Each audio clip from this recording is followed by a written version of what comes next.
Il aurait dû être abattu sans autre forme de procès.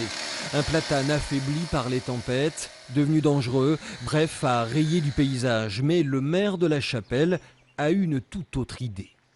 Et là, sur deux platanes qu'on aurait dû couper, enfin c'était l'habitude qui était prise, l'idée est venue de faire des œuvres, voilà, et donc d'interpeller un sculpteur à la tronçonneuse et de donner une seconde vie à ces platanes.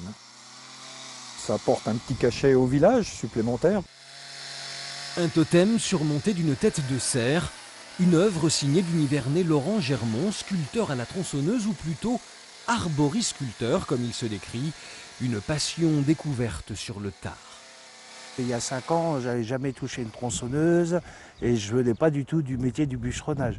Donc il a fallu apprendre à servir de l'outil et puis aussi un petit peu travailler la perspective de l'arbre, le 3D. Et puis voilà, et puis de fil en aiguille, d'année en année, on s'améliore et puis on arrive à faire des belles sculptures. Les passants vont s'arrêter, ils vont être interpellés par le fait que ça soit sculpté à la tronçonneuse.